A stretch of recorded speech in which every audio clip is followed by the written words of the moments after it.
Bom dia, meu irmão, minha irmã. A paróquia Nossa Senhora Aparecida, juntamente com a TV Oração, traz até você, neste dia 9 de novembro de 2021, terça-feira da 32ª semana do Tempo Comum, celebrando a dedicação da Basílica de Latrão, a reflexão do Evangelho de João, no capítulo 2, versículos 13 a 22. Vamos juntos rezar e meditar a palavra de Deus. A nossa proteção está no nome do Senhor, que fez o céu e a terra. O Senhor esteja convosco, Ele está no meio de nós. Proclamação do Evangelho de Jesus Cristo segundo João. Glória a vós, Senhor. Estava próxima a Páscoa dos judeus, e Jesus subiu a Jerusalém. No templo, encontrou os vendedores de bois, ovelhas e pombas e os cambistas que estavam aí sentados. Fez então um chicote de cordas e expulsou todos do templo, junto com as ovelhas e os bois. Espalhou as moedas e derrubou as mesas dos cambistas. E disse aos que vendiam pombas: tirai isto daqui, não façais da casa de meu pai uma casa de comércio. Seus discípulos lembraram-se mais tarde que a Escritura diz: o zelo por tua casa me consumirá. Então os judeus perguntaram: qual o sinal nos mostra para agir assim? Ele respondeu: destruí este templo e em 3 dias o levantarei.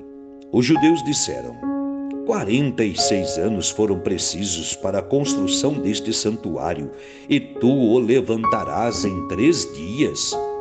Mas Jesus estava falando do templo do seu corpo. Quando Jesus ressuscitou, os discípulos lembraram-se do que ele tinha dito e acreditaram na Escritura e na palavra dele. Palavra da salvação. Glória a vós, Senhor.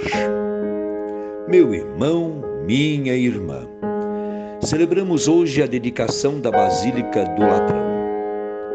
No século IV, no tempo do Papa Silvestre I, que governou a Igreja por 314 a 335 depois de Cristo, esta foi a primeira catedral do mundo.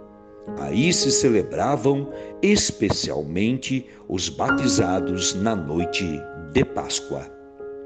No Evangelho de hoje, Jesus vai a Jerusalém para celebrar a Páscoa, no templo que deveria ser o lugar do culto ao Deus verdadeiro da Bíblia, o Deus da libertação, o Deus dos pobres e sofridos.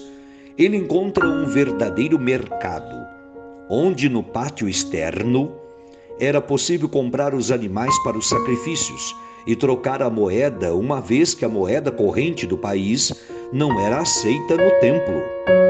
Quando atacou o comércio, Jesus estava indo além da mera condenação de um abuso, pois os animais e o câmbio eram necessários para o funcionamento do templo.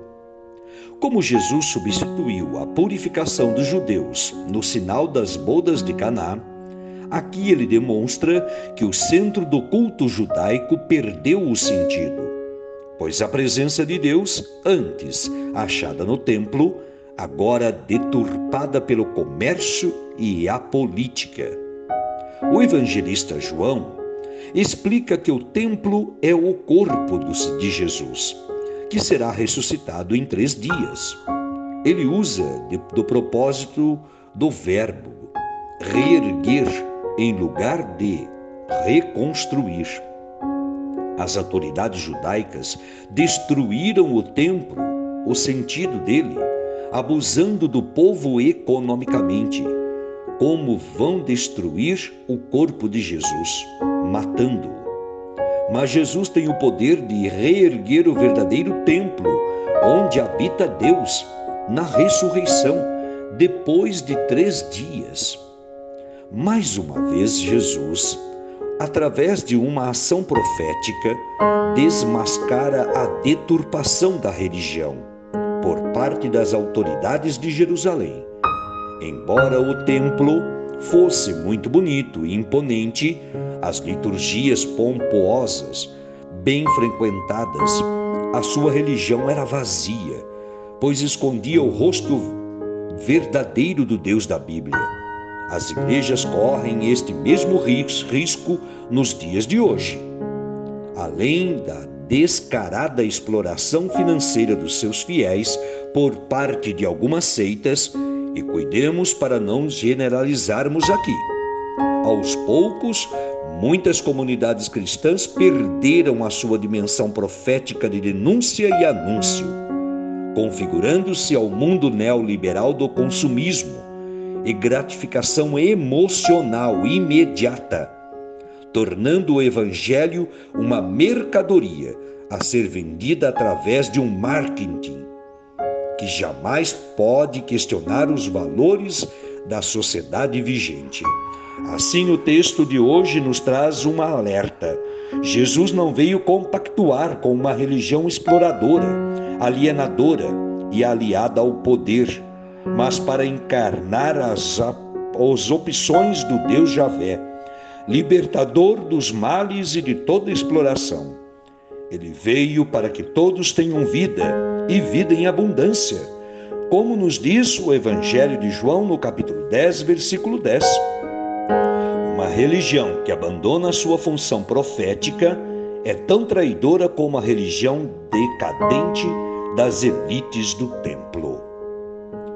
Que as palavras do Santo Evangelho e perdoe os nossos pecados. Amém. Deixo aqui a você, a sua família e aos seus afazeres deste dia, minha bênção, pela intercessão de Nossa Senhora Aparecida e São José. Em nome do Pai, do Filho e do Espírito Santo. Amém. Caminhemos sempre firmes na fé e confiantes da presença de Jesus junto de nós. Avante sempre!